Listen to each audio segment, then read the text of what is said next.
So, ladies and gentlemen, now welcome to our video of Mars in the second house in the sign of Gemini for Taurus ascendant people. As in, what happens when Mars is in the second house while it rules the 7th and 12th house in or for this particular ascendant. And as always, if you do not know if you have this particular placement, you know what nakshatra it's in, along with all your astrological details. For that, check out the links here. Check out my full astrological report, including my books, consultations, and link to my academy, Vedic Astrology Academy, where you will currently also find my KRS vlogs, where I put 2022 horoscope, and I'm actually now doing 2022 readings as well. So, see, second house naturally is the house of possessions. What we value, what we own. It is not only the house of money, income, it is a house of fame. Why? Because second house is the face. When you have fame, what is it being recognized? Your hands, your legs? No, it's your face. That's it. That's all that matters. And second house is also represents,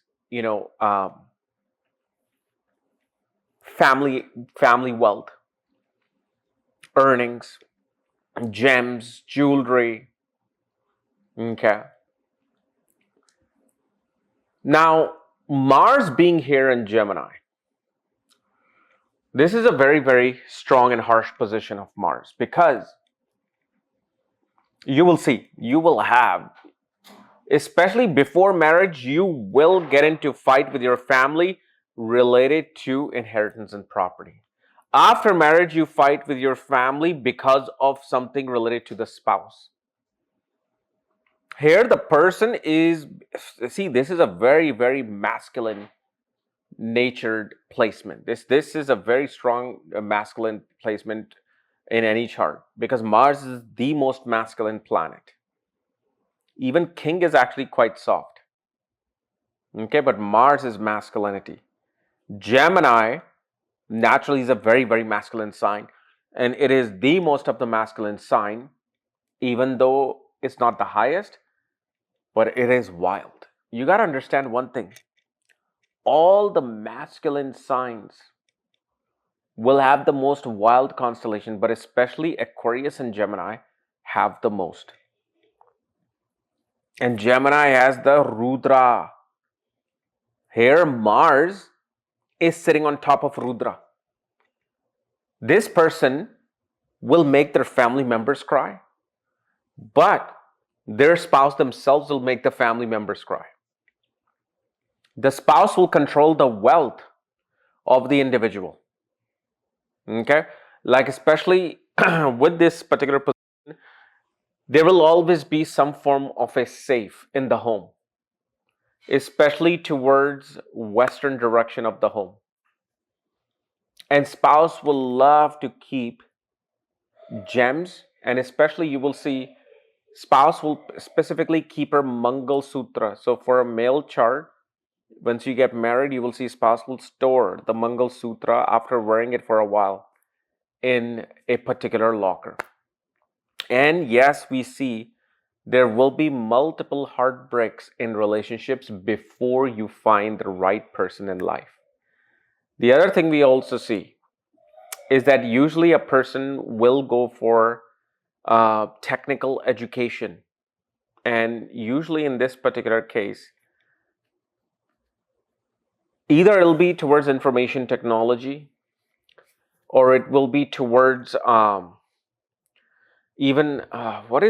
forgot the word, meteorology, study of the weather. That is something that you will see, and especially because the second house is the house of value, the person will love collecting weapons, knives, books on strategies and wars. Like, for example, you'll go to somebody's house and they'll have like a small bookshelf related to World War I, World War II, Vietnam War, Korean War, Gulf War. They just have this love for, kind of digesting war material. And especially these are the people, although again, most of the things that we value fade out over time as we age. But you will see a young person will be into tech. They want to collect the latest gadget, latest smartphone, latest video game. They want to understand the latest app. And especially, this is actually a very, very good position for a trader, stock trader. Now, of course, this is just one placement, and we really have to see the placement of Mercury and the timing to see for if you can even do it. But this is a risk-taking position of Mars. Mars will take risks in marriage, relationships, speculation, inheritance, risks in travel, and most definitely, either if you're not in a foreign place, foreign lands, you will be making money through a multinational company. Then the other thing we also see that early in age, one gets a lot of zits, a lot of pimples happen, and also shingles. Shingles are these things that happen behind the ear. You will see those happen with this particular Mars. And yes, relationship with the in-laws will always be on edge, will always be on fire.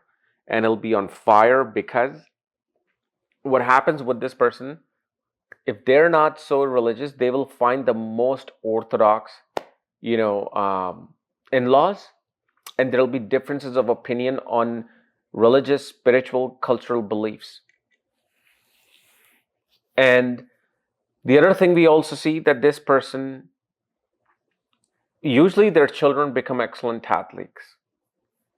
Not even themselves, the children will become great athletes. Now, also one thing I can say here, sometimes I have seen, it has to be confirmed, children can happen out of wedlock. This theme of this placement of Mars does bring children sometimes outside of wedlock, which again, if I was making this video in 1980s or 70s, I think everybody would be like, oh my God. Now it's like, sure, love that, It's all about the timing and age. But of course, with every great placement, there's always negative things, negative points that you can't really say unless you see other things and other, like things like timing. But one thing you will see, this person will spend their money on relationships, on food, drinks. They will always they'll feel like instead of saving money, I just need to make more money. That's going to be their philosophy. Okay. So anyway, guys, this is my analysis of Mars in the second house in the sign of Gemini for Taurus Ascendant people. If you're new to my channel, subscribe below so you don't miss this type of videos. If you want to know where your Mars is placed and all your astrological details, check out the links here. Otherwise, we'll see you later. Bye-bye.